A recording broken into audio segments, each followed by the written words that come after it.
Oh, hello, Hello. Elijah. You're looking so business official. That's my middle name right now. Very Aha. official in business. You're looking like you're in a bathroom, maybe. No, but I am in one of those personal rooms for sure. Though this is also my office. It's called Modular Life, Ah, where you can make one room into every room. very nice. How Yes. big is your room? I'm in a 6 by 8 foot room. Whoa. My room is probably about a 14 by 12, 10. Well, I can see that you come from a higher class than me. Huh. Um, um, well, my family is from Calgary, and so as you know, with Calgary, their whole idea of urban planning was just build where there isn't anyone. Spread it out. Just keep spreading it out. And there's lots of room. I mean, you just keep going, right? Yeah. Oh, yeah. Yeah. There's nothing going on, right? In those prairies, just essential grasslands and bison. Actually, the person whose house this is measuring the room because she doesn't believe it's 6 by 8 foot. She's about to give me the actual coordinates. This is where we get our research, where we're always on things. And if you're always being listened to, you know that if you make a mistake, someone is going to be there very quickly. 8 feet. 8 feet. Yes. And so, just gotta get this. Thinking I'm not giving you enough space. Okay. 10 feet. That's like 11 feet. Okay, sorry to all those listeners out there, all the three of you, if ever. I'm in a room 6 by 11. No, 8 by 11. 8 by 11. 8 by 11. And this is what happens in the inside scoop. If we ever make a mistake, people are on it right away. Well, Especially fact those. checking is the new Can you normal. close that door and go away? Fact checking is the new normal, as well as apparently the new normal in the inside scoop is people flowing in and out of the interview room. Yeah, it keeps There's things like very real. high budget, medium budget, low budget, and of course the one we work with, the no budget. Yes. Hey, look, these headphones are at least $200. I just want to tell you. Okay. I, Yeah. I got a question. Okay, so you're the inside scoop is not so scooping this week. You didn't have time to do much research, and Oh, okay. I Yeah, guess we let's shouldn't go tell there. that to the audience, right? This is another thing we shouldn't do. We are, well, we've edged our way away from cutting edge political world affairs and edged towards, I think, probably our current comfort zone, which is interpersonal dynamic and our experience, uh, albeit probably engaging and pertinent to people's experience, still our experience on the ground in our normal lives, which aren't so normal. Well, do I look a little bit like a virtual reality head here? Like you look real, very clear, very good. I just I got like all these spots on my head now, and they only show up when I'm videoing, and it I don't know. Maybe Yeah, maybe it's a computer virus. I'm not saying that you have a virus. I'm saying your computer might have a virus, this spotty virus. so this week has been, I haven't seen you for 2 weeks.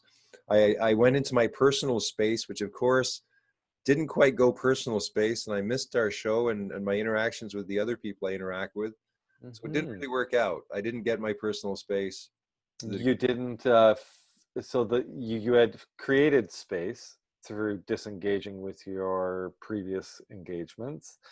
And what did you fill that personal space with? Were you excited and happy with what you Not at filled it with? all. No, I found that my group space actually took over because I still had sort of like these commitments with groups that I had to kind of go with that I couldn't cancel. And they like, I feel like the the rock that I've been taking to the top of the mountain has gone over now and is now on its descending path. And there may be 5 different opportunities to build shared knowledge communities of 144 people. So it's sort of like going from 10 or 20 people to perhaps 1,000, like within, I don't know, maybe months or weeks or something. And, you know, I feel I'm already maxed at my capacity. And to add in anything more, which is all like, it's just going to happen, right? Like it's sort of like if the card sets ever get out there, if anything gets out there, like, I mean, I'm still in obscurity, right? I'm still completely, if you ever watch my Facebook stream, you can kind of tell that the momentum is me outputting at this tremendous pace, but there's no other sort of barometers in terms of people paying attention. Yeah, they're like you right now. They're just, I'm looking straight into this camera. I don't know how much more I can be paying attention. well, I am actively listening. I can no, but even it was the look on your face, the look of. I hear 2 things, that you're expanding, that your reach is expanding, that the people have that there's an excitement about what you are doing, and the word is getting out there. So I hear that as your first point. Super, super exciting. And that adaption, your ability to do more at this time, you're struggling with that. And that totally makes sense. We really do have to keep becoming more efficient at what we're already doing so that we can do more. It's like the Russian plate spinner, right? You have 1, 2, 3 plates, you add that 4th and 5th plate and everything. If you don't have those 3 plates, they can go crashing down. Yeah. How is it in Ontario in terms of the COVID? I guess we should talk a little bit about the current crisis. How is it on your Fascinating. home front? Yeah, so I came via plane. The planes are still running, though. Yeah, I think there's like 80%. They said there was a 90% decrease in traffic coming in and out of Victoria Airport. So that's wild. And in a way, thank God, of course, because of, the effect on the climate. But so I was given a mask. I didn't show up with a mask. I was given a mask, and I had to wear the mask unless I was eating and drinking, the 2 moistest things you can do. And so if you're really wanting to prevent people's spittle, they should. I think if people are really committed, to this, the containment of spittle, they should probably provide us with just fish bowls, that they would put over our shoulders. We can slip our hands inside to do whatever we have to do, and then we keep it maintained. And so here I am. I come in there with my meat stick and my cucumbers, because that's my world. And wow. So here I am with the moistest of all of the vegetables, and I'm just crunching on this thing. And so every time I needed a break from the mask, I just feigned eating. So I got through that. That was funny and present. And I think that everyone, is looking around and just going, I can't really maintain this, so I guess I'll just relax and give it my all, but kind of half-hearted. People are really going for the marathon approach. I can't sprint through social distancing, so I will definitely just kind of do as best as I can. Which usually, if 6 feet is the ideal, it's usually about 2 feet. As long as I can't reach out and touch the person, okay, that's fine. So there was that. The WHO, of course, came out with 2 bombshells, boom, boom, last week, I think it was, or was it last week? Wow, I'm losing track of times. It was last week, saying that it is rare and next to impossible for people who are asymptomatic to spread the virus. And so really turning course on that one. And then also that it is impossible or next to impossible to spread the virus via surfaces.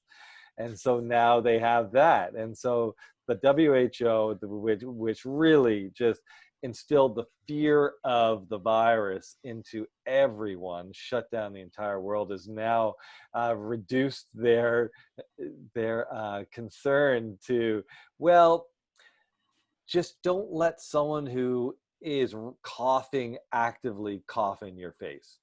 That's kind of what it seems like their active uh, uh, yeah, their advice to us is. But what? Okay, once you have governments and people, the populace, engaged in a course of action, you know how difficult it is to have them actually step that back down? It's very quick. This is what I've learned through this whole thing. Very quick to have people rev up, very difficult to have people rev down from panic. And so, and how do you have the entire culture now rev back down and go, oh, well, I guess it wasn't really that big of a deal as we thought. And so Ontario has been a real combination. I haven't been to Toronto, but in our neighboring city of Brantford and Hamilton area, it's been actually quite relaxed. I've been surprised, I went into a Walmart. I haven't been to a Walmart in a long time. And wow, you have still going over the announcements, wash your hands every 30 minutes. It's 30 minutes. Have you washed your hands? What? So yeah, and you have these people, and I'm just wondering, what's the kids thinking? They're like, oh my God, it's been 30 minutes. I haven't washed my hands. So there was that. So things are still, people are trying to maintain what they've been told, but now the powers that be have said, well, there's no real basis to it. So you kind of had a gutted, earnest population has been my experience. And thank goodness I see people just doing what they feel is responsible, and it's been an amazing time. Can I read you something here? Mm-hmm. Okay, this is just something I posted that was from somebody else. Do you ever just look back at the last 4 months and scratch your head? Like, how in the fuck did they convince the world to socially distance, mask up, have no funerals, forcibly homeschool, while taxing us for public education, stay in our homes, forfeit incomes and personal businesses, snitch on our friends and neighbors, hug grandparents through plastic, race bait, and thoroughly have us on the verge of civil war with each other, all to turn around and tell us that the most that is nixed and completely negated if we want to protest, not and loot the businesses already on the brink of bankruptcy, destroy our cities, defund our police, set everything on fire, and all the while, we're allegedly at tremendous risk of a deadly virus that can be diagnosed without official testing, even though it's super dangerous things that keep us healthy. Health food, supplement shops, gyms, health facilities, chiropractor centers, many health services, elective medicines, and naturopathic health centers, outdoor activities, and parks are taken away, but cigarette, alcohol, and fast food were deemed essential. like the degree of the insanity, like the new norm is complete stupidity. And then just like anything, like the weapons of mass destruction, the big lie there, you come back and then it's like, okay, well, let's go forward. We just fucked you completely. We just engaged you in a perpetual game of dodgeball.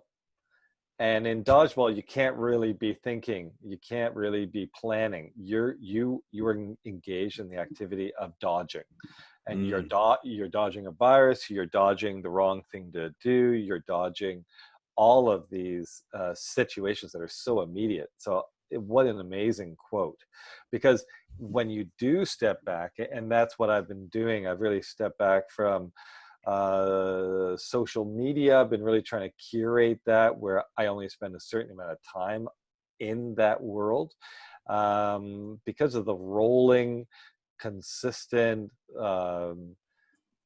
just updates and crosstalk and upset that is going on, and trying to really hold on to the silver lining that quarantine gave us, which is more time to ourselves, more time to the essential activities of what it means to be a human, which is basically procure food and contemplate your navel, and enjoy some pleasurable crafts with your loved ones, like, right?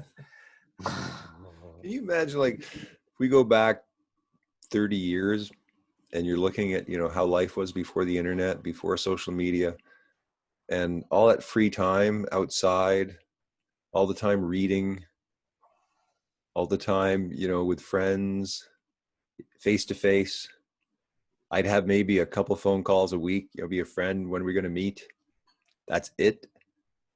Not 200 emails, 40 Facebook messages, 200 comments, and uh, 10 Zoom calls. I had on Tuesday, I had 6 Zoom sessions in a row that were all incredible sessions with people, like brilliant people, brilliant, groups of people. But the last one, which was, again, mind-blowing. I was taking through my gene keys, through each one, the shadow, the gift, and the city, my whole chart in that entire time. And it was just like, it's like you're exposed to your darkness, you're shown your gifts, you're stepping into your cities in 11 different ways with a master who's perfected his analysis and how to do this with people.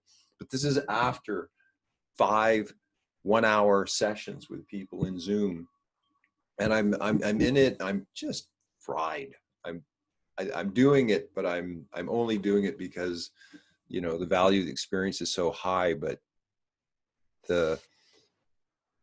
it's funny how you can have a whole bunch of very good things happen time after time, but once you're over your limit, doesn't matter how good they are, you're just kind of spent. And I just think with people on social media and this whole crisis, whatever is occurring right now, everybody's over their limit. Everybody. You've been, the promise of progress has been that you will be you'll be granted access to an all-you-can-eat buffet, 24 hours a day. You live there, you basically live there, and you have all of your tasks that would take you away from time to consume. Those have been dealt with. Those have been you just do a certain amount so that you can still stay in the all-you-can-eat buffet. But then it's up to you to actually hold off. It's up to you to curate your day. And so that, because exactly, how enjoyable is it going to be? How useful is a 5-star chef if you come into their restaurant full already? And so we actually have to literally hold off. And me doing sessions, I do healing sessions by phone, and I can do probably 3 is like perfect, 4 is pushing it. At 5, I perhaps that channel is still going on, but I know that I'm using my personal resources, my personal reserve, and that just can't be for any sustainable effect. And then put your own therapy treatment at the end of that. And I think that we're all learning what really works, what is sustainable, and how can we actually stay engaged, because there's a difference between showing up and radioing in, or showing up and being present. Yeah. So thank goodness you learned that, and that you'll have the opportunity next week to curate your week differently. Are you going to curate your week differently? Well, I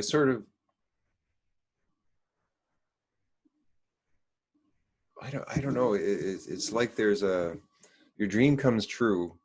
Like yesterday, I was in a group of like with 11 people, all kind of scholars, and we did the gene keys all from the point of view of the purpose. And we did the gene keys together, and then we looked at the shared knowledge community, where we would fit in the shared knowledge community. So the synergy mastermind has kind of changed from just giving presentations to each other to actually kind of using the inflow matrix to build a shared knowledge community, and then bringing everyone's gifts together within that. Because after I gave my presentation, it sort of affected the people, at least the ones who know me, enough to go, hey, why don't we sort of do something with this? And then because everyone is looking for some direction in the group, they just don't want to present, they want to do something actually. And to be in a group of people that are wanting to do this, and it's not like they're on they're charging up the hill and say, yay, inflow matrix. They're just kind of checking it out, but because there is order and structure that they can fit into, there's a possibility. And because I've made sort of strong connections with a few of the people that have sort of put it forward, I've got this sort of buy-in from the group. And in the past, I've noticed that you really need almost everyone's buy-in ahead of time to get something going. Like I've been very, I would say, unintelligent in groups. I see how a lot of people are, and they keep rapport with everybody. They never really rock the boat. They put in their 2 cents when it's necessary, and they participate. And in the end, they get what they want.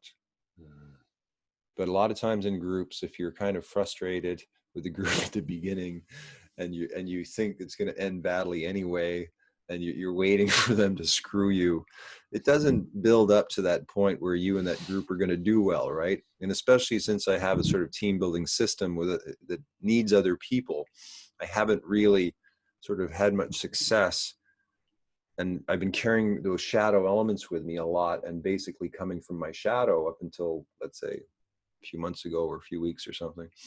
And now, as I'm getting success, and I'm, let's say, in the gift side of it, and I'm not victimizing myself, or I'm not sabotaging myself in the ways that I have, usually ahead of time. I just wouldn't go into many things because I just thought it would always, because in so many situations it wouldn't go well, but it was never set up well.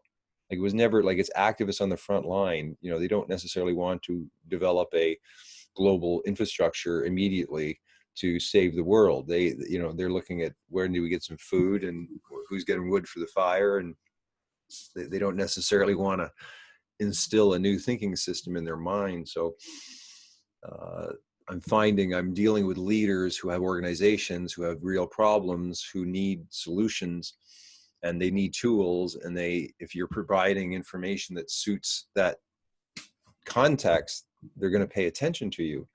And since they work with abstract models, and they all work with tools, if you're coming forward with something like the time translator or something, they're, oh wow, that's does seem a little bit different. Why don't you tell us more? So wow. I just haven't been, my attention isn't as much upon the problems, because you know who I'm living with, she's an avid researcher, and she's really involved in a lot of these kind of fights, and she's very good, and she's following it and tracking it very well. But there's just huge conflict. If you say something wrong, if you do anything wrong, there's a pack of terriers that is just ready to sort of jump at you. And if you're a sensitive soul, no matter if you're right, you don't really want to. And wrong is, again, completely arbitrary, depending upon what your biased perspective and your worldview and what side you're on. So anyway, I can see why you'd be offline. You seem very calm and very centered. Not that you ever aren't, but I I hide it well. It's easy when your demeanor is pleasant. You could have a whole hell inside of you, and you're like, and I was like, oh yeah, it was really nice to spend time with him. did he seem vacant? Perhaps, but what I know is that people are just chocked full already. People already have too much. I think that that's why, when we talk about the global agenda from the powers that be, and this topic keeps coming up of a population reduction. Let's reduce the population down to a 500 million people. Okay, so 500 million people. Look, we have like 7 billion people right now on the the planet. And you can just think of how chock-a-block full everyone is. They're full of stimulus. They're full of exhaustion. If it looks like things are high stakes, try talking to an exhausted child at the end of the day and have them learn a new task. They're ready for bed. They're ready for bed and they're freaking out already. They're on a hair trigger of freak out. We are here, we're barely holding on. And then you're going to introduce something, especially if it's out of context. you know it's like someone is like late for work, and you have someone from the Mormon church coming up. Well, have you ever thought of life after death? And like, let's talk about Jesus Christ. And then they wonder why most of the time they're preaching to someone's backside as they're running away from them, because they're late for work and you're accosting them on the fucking subway. So That would be absolutely. that would be a very good metaphor for me. And so it's place, and it's looking at what's the innate capacity of this person, and what is, because people are leading with, I have a problem right now and I'm trying to solve it. Most people are in problem solving mode, survival mode. And then if you get into any depth, it's, well, what can you do for me? So it's innately, it's selfish mode. And so they go from overwhelmed to selfish. I want to actually take care of my needs because I have just a sliver of preference in my day. So I'm going to, log on and masturbate, and then eat my, my favorite chips, and then watch a bit of Netflix, and then I crash out because I'm too exhausted.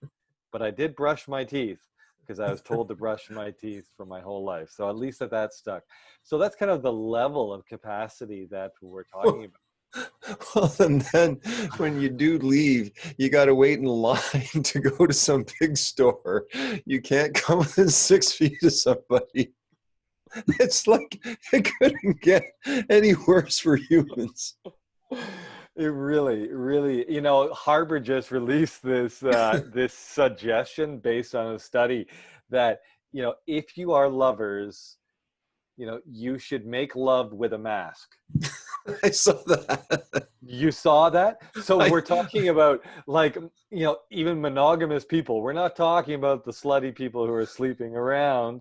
We're talking about, someone, you've only seen that person and maybe 2 other people in your life for the last 3 months, and they are actually that divorced. They're actually that punishing of the human condition, that they are asking you, no, if you want to kiss that person, well, we're asking you for the safety of everyone else to put on a mask.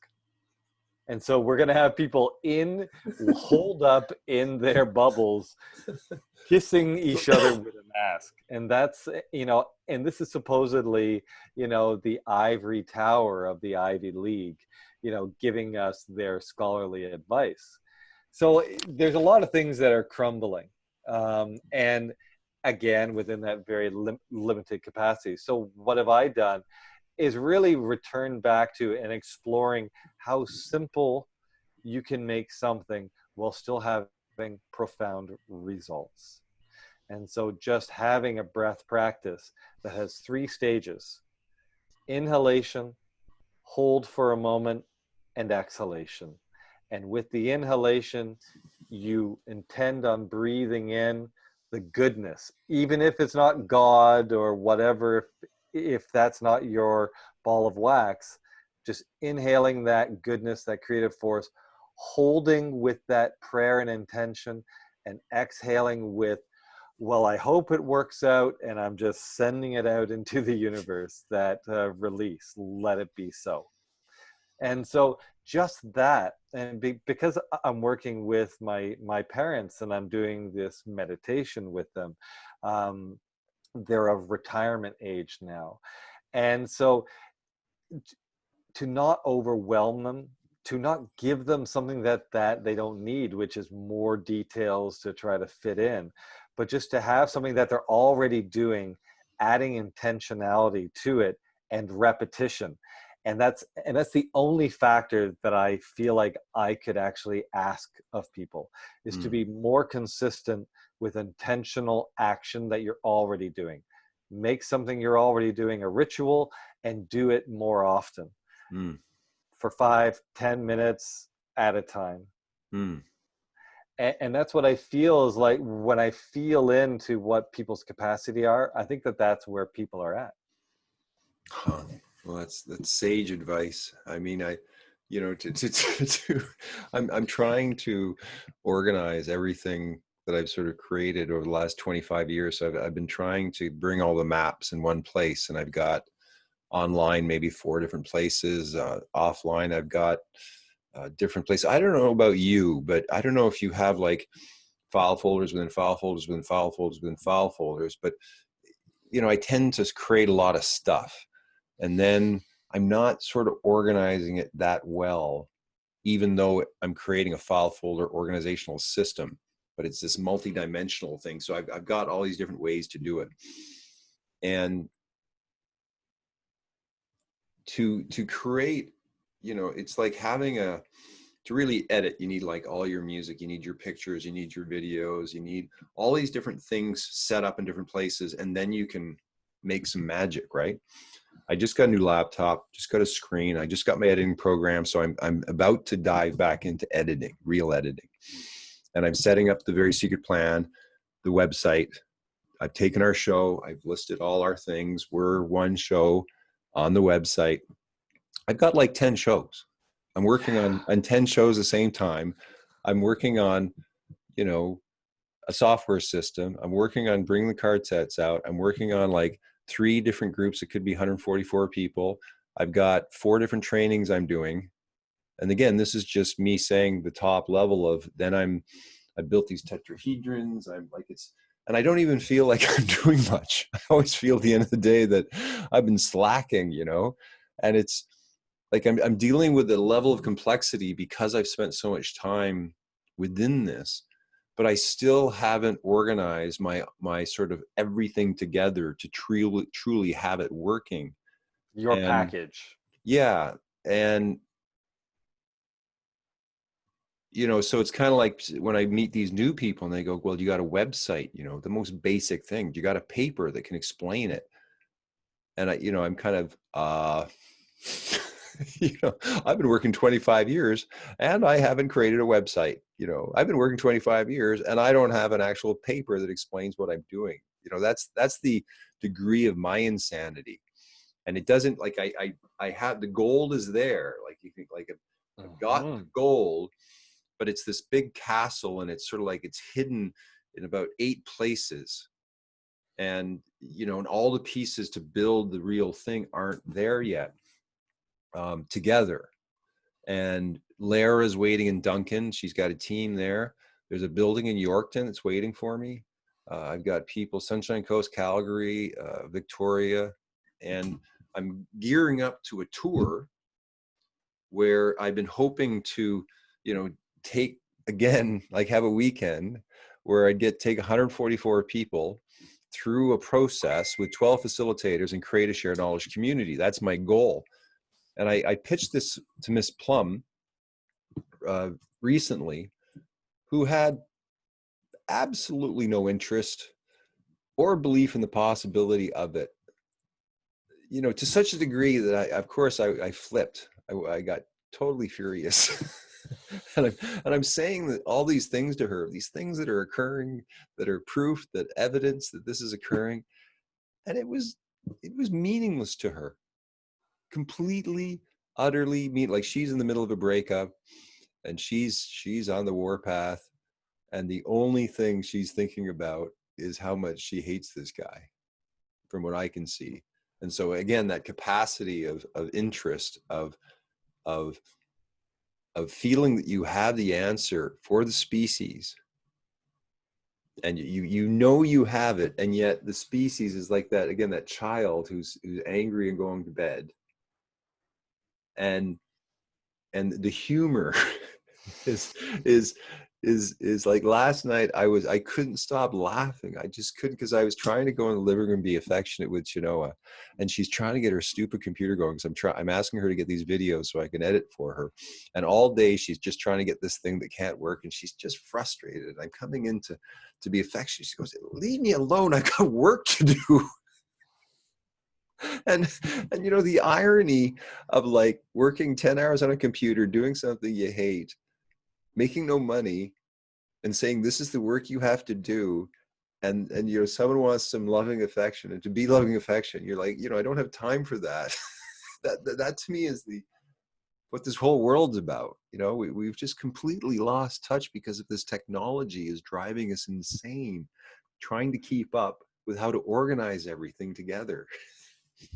We've been given the responsibility to market ourselves, to package ourselves. Even if you're a plumber, you know, now you're half expected to have a website about the fact that you're a plumber. You know, okay, well, explain what plumbing is, you know.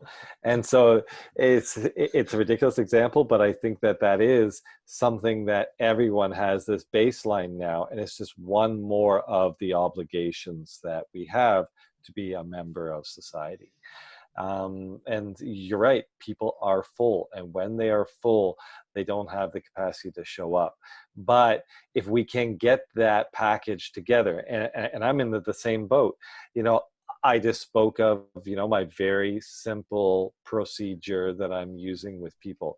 But in fact, I have hundreds of tantric yogic techniques inside of me that I can and do teach people, but they are fragmented in as much as there's not a clear pro forma of what I take people through. And that's what my responsibility is now. I have people asking me, well, start me from the beginning, and I want to learn these spiritual skills so I can be capable of mastering myself. Okay, great.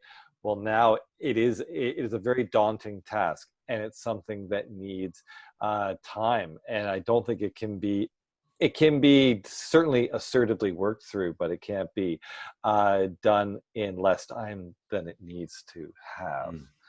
Yeah, and so again, it really is coming down to time management, resource management, more than anything else right now, because the training wheels are off. People are, you know, they are no longer being told exactly what to do. They're being told what to do, but how to do it, that's actually kind of left up to us. And some people who are administratively efficient are doing okay with it, but a lot of us are not doing okay with it. And we were full 20 years ago.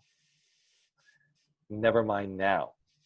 You know, we are 20 years after the turn of the century. My God, and we were full then. So, what is the answer? Taking off. You know, anticipating that project of you organizing yourself is going to take a month, and then seeing, well, how oftentimes do I have to chew, so I can actually chew enough to not get indigestion, so I can finish the meal. Yeah. What a thing. I see that. I think what we do is we're reflecting back to society in a bit of a different way than, let's say, a normal news channel. Because I think that when you're honest about your challenges, which is not necessarily what news is doing, they're reporting on external things, but they're not talking about themselves most of the time. And you and I, we like to talk about ourselves. So it's well, because we feel that we're all one. So we're not talking about ourselves. We're talking about all of us. right. Well, talking about ourselves. but I think it's like let's say to the independent entrepreneur and to the independent contractor, to the specialized knowledge worker, to me, that would be an audience, at least that I think we would appeal to, because, you know, we're all again in the same boat. And I mean, what I'm proposing with the shared knowledge community is that boat hopefully at some point has that marketing team and infrastructure team and is doing a lot of the info tech that you don't have to do. And, you know, the problem is I have to create that while doing my own thing. And the reason I'm creating it is because I can't do it by myself. I need that, but I can't. Like, it was funny, like again with Plum, where she's going like, stop being so lazy. I'm saying, being lazy? She goes, yeah, you're trying to get everyone else to build your thing. I'm saying, but it involves other people. Like there's 144 people plus everything else. Like, I mean, I'm kind of maxed out. Like I need some help here. It's like an architect building 144 houses, and he's, you know, he's got a few carpenters around, and he's looking for a few contractors, and the contractor's saying, well, why'd you swing a hammer? You know, like, why do you want us to build the house?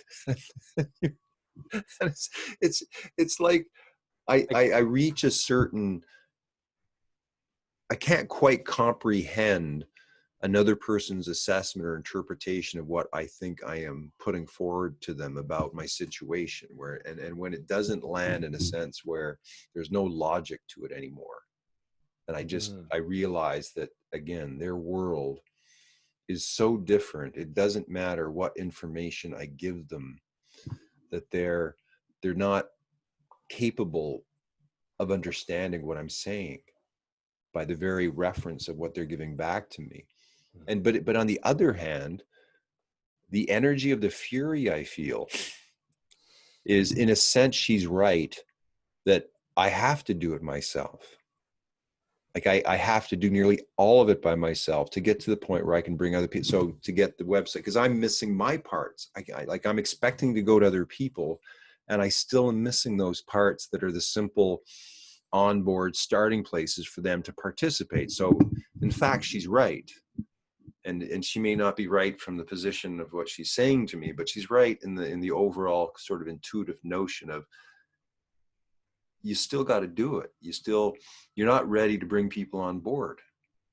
And I think, just like what you're saying with your work and going, well, I'm a great teacher and I've got all these things, but you still haven't put your curriculum in order, your online, you know, how they're going to pay, and the marketing systems to bring you in, right? And if I was further advanced in the School of Conscious Communication, which is another one of my major projects, I could just click my fingers and Yogi Shambu would get, all those things would be done for you if it was set up. But for it to happen, I have to do it. The accomplishments. Well, just that, you know, it's just like, if you know, for me, I have the Inflow Matrix operating system, online and offline, as I have 5 major projects. I have the New Paradigm Toolkit with maps, game boards, process, software, and card sets. I have the School of Conscious Communication to teach it, Planetary Guardians, the online media game, that's the bigger thing, and then the Very Secret Plan, which is the show, which ties it all together. So each one of those is almost a lifetime work, you know, and it's almost, it doesn't matter what your capacity is. At some point you max out, and if you don't figure out how to bring other people in to help, you're kind of screwed, because you're not, like, to keep it at the scope and scale of, like, this to me is a show within the Very Secret Plan that is linked into the School of Conscious Communication, where I see you as a teacher, and it's linked into Planetary Guardians, where I see you as the Commander Victoria. It's linked into the New Paradigm Toolkit, where at some point I see you, you know, using the tools to help you do what you're doing. And we're connecting the Inflow Matrix by a larger operating system. So I can take any person, situation, or project and link to all 5 of those, and then see it as the piece that is the next piece that is occurring. So there is a methodology to the madness in being able to have these huge scoping projects, but still be able to scale into the moment of what you're working on and how to connect it in. That may not be relevant to anybody, but I mean. Well, we're talking about being able to administrate our life and get the things, get everything in order. What do I have to accomplish first, and build upon that? You know, you use the metaphor of you as an architect, and you have to, you know, once you get out of school, I mean, you definitely are out of school, you know, except there was probably a business course in there that told you what you had to have in place in order to interface and get clients, get notoriety. And, you know, and that's how, like, I have friends in the development world, and they developed on small projects, small construction projects, you know, just personal projects, not personal, but like single home dwellings. And then they got known as that. And then they threw themselves into a larger field, and they started to get known for that based on the notoriety from them successfully, you know, completing a project at this scale, at this scope. And then it got bigger and bigger and bigger. And so people are trusting based on what you could do before. And that's how I built my business, as much as it is built, is based on word of mouth and the effectiveness of my work with people. And then you know, more and more people started to spread that word based on that. And I've always felt like if people were transformed and knew what you could do consistently, it's just a numbers game, and your notoriety as a transformation facilitator would spread. And then you, as a transformational facilitator, throwing yourself into the ring of community organization for activation, you know, that is just the natural next step. But that stands on the foundation of you having a personal practice. And I don't mean practice as in you're meditating, but I mean your practice of like a doctor has a practice, or you know, a lawyer has a practice. And so there's certain momentums that we need so that those cogs can be spinning to spin the bigger and bigger wheels. And so if we try to move this wheel without these small wheels actually spinning, then we build up a bunch of neuroses. You know, we build up these misperceptions, like we're rejected, you know, we're not appreciated, because it's all squeaking along, you know, and myself as well. You know, I have a sister who's very popular and has a huge media following. And there was a time when I tried to throw myself into that game without having all the small cogs in place. And my videos, I'd launch them, sync.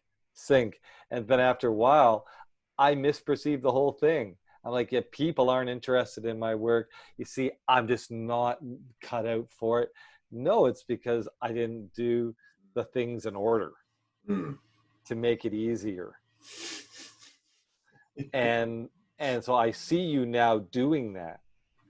You know, you spent 25 years focusing on your strong suit, which is you know, research and development. But implementation and facilitation, actually putting it into practice with people in a very manageable way. Suddenly, you know, you're doing that over the last 6 months, a year, and you're actually really starting to make some ground. Yeah. And I say, you know, another year or two of that, and you're going to have people, it's just a matter again of numbers, where you have people starting to go, yep, Elijah Ignatieff is a transformational coach. He transformed my situation, and I fully endorse him. And so to have a critical mass of endorsement then all your bigger dreams are going to stand on that. Yeah. Yeah. Very well said, Mr. Shambu. Very, very, very true words are spoken. I had a very interesting meeting with this group out of England, and they had, I think, 9 people go into deep ceremony, and they were given a message to find 12 spiritual elders, and then they were given a message to find 144 people, which they gathered from 15,000 people about a couple of years ago. And now they've had this 144 people for a couple of years, on 12 teams. And this man from Hong Kong, Gino, who's been connecting me with lots of different, very good groups, introduced us. And Darmenda, who's this a new originator friend who is very focused on the gene keys and human design and 7 other very potent human profiling systems, we had a meeting with them.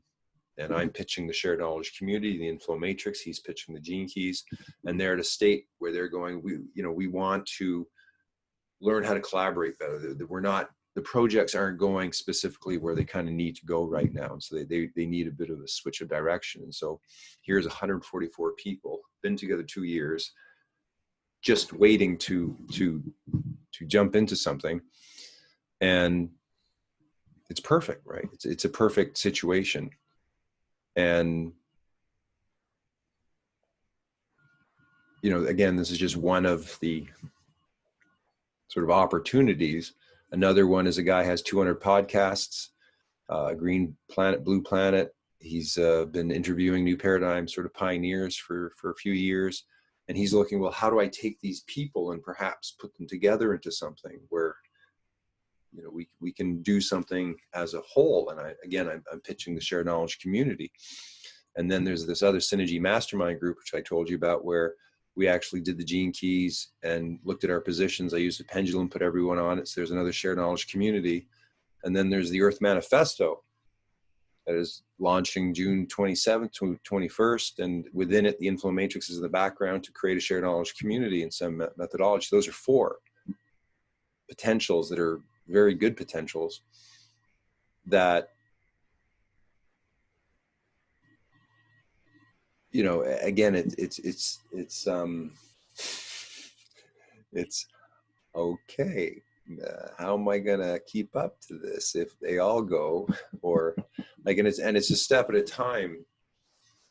And I guess, I think I'm going to reach a point where to continue, I'm going to need some major funding, and then I'm going to have to hire people.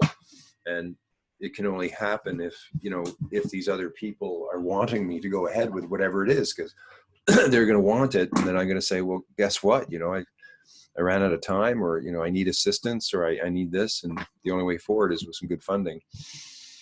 So that's coming. And now I'm looking at the people around me who I'd hoped to be trained. I'd hoped there would have been enough people with infrastructure, because I knew this was going to happen. I knew it was eventually going to happen. I just didn't know how.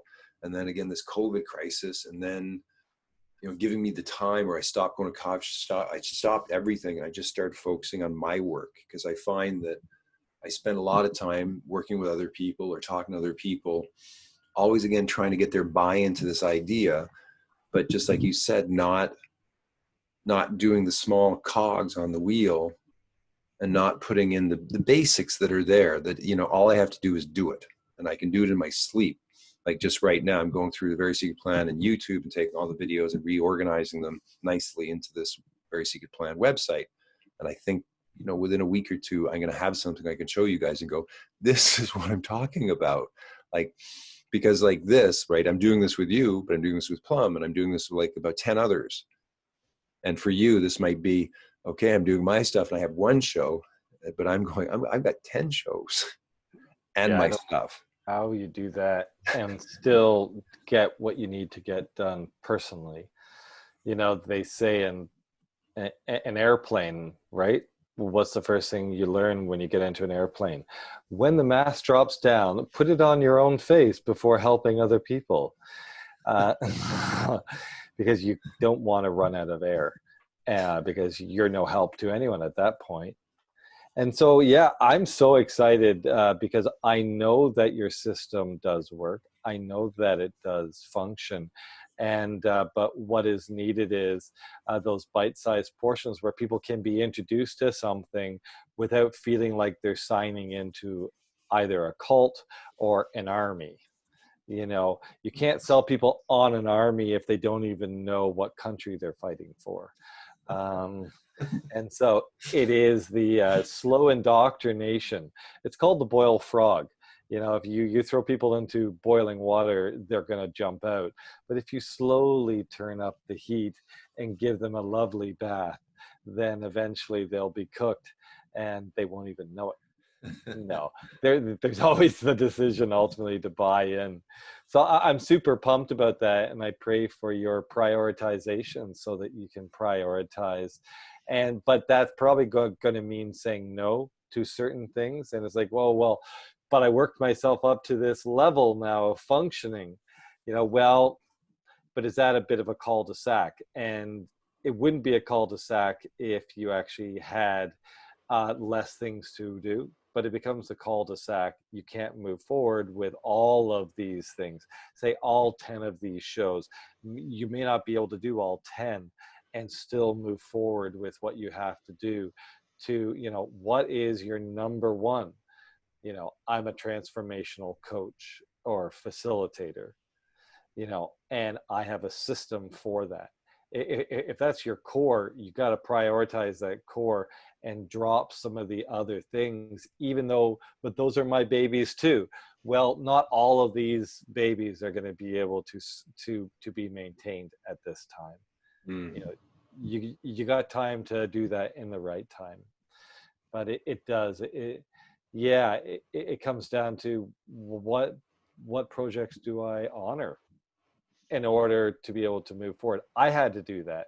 I was drowning in all of my obligations until finally I said, what is the core of my offerings to this world? I'm a healer and a spiritual coach. Okay, well, I let everything else drop away for a period of time, reinvigorated, and got that going. And now I'm feeling, okay, well, actually, I do have some time and energy to be able to now move forward. Finally, because that is established again. That's been reinvigorated. Yeah. So there we are. You know, if people are still here, I hope that they're getting a sense of what it's, you know, the challenges, but also what is working for two people who are really forging their own paths as yeah, as facilitators in this new paradigm. And we are avant-garde, and so our challenges are particular to the Mm. avant-garde. I I guess we're coming to the near the end. Just like to say that the the feedback that you give in terms of reflection, in terms of just that thing about the cogs, is like a perfect metaphor for me to sort of understand. Again, you're right. When I go into my shadow elements and I'm sort of in my victim mode and I'm going, why aren't you helping me with my big wheel? When again, I haven't done my little wheels, and everyone sort of knows it and they're sort of waiting for me to, or they won't take me seriously until I've got my little wheels going. Mhm. And then, boy, they're going to see a lot of wheels going later on. Um, but You're like an Elon Musk of consciousness. well, we'll see. I mean, I have been declaring myself as the architect of the new paradigm. And Mm. that's, you know, that's a big step. That's a big jump. But I feel Mhm. very confident in it, in my knowing. But it's like a, you know, like any human, you know, who's stating that I am the king of this hill. It's always what's our gift, what's our challenge, and the challenge we have to master the challenge for the gift to come into the world. And we could have the greatest gift, but eventually that challenge will either sink us or will actually lift us. Yeah. Mm. Yeah. Hmm. Well, thank you so much, Elijah. It's been, just it's such an opportunity to also be with someone that I care about so much. So just to end it on my end on a personal note, that care about you so much, and really so value our opportunity to actually have this reflection amongst contemporaries. Mm. No, it's the same for me. I really missed you last week, and I do find that these conversations, as I always have, are a very big part of my life, and that's why I like to record it and have it as a show, because in any regard, I whether anyone ever watches this has tremendous value to me. So Awesome. Yes. Okay, well, breathe. I'm going to keep breathing and return back to time with my parents. all right, say hi to your dad. Thank you for taking that time. I know how precious it is. Yeah. Well, it was worth it. Thanks. Okay.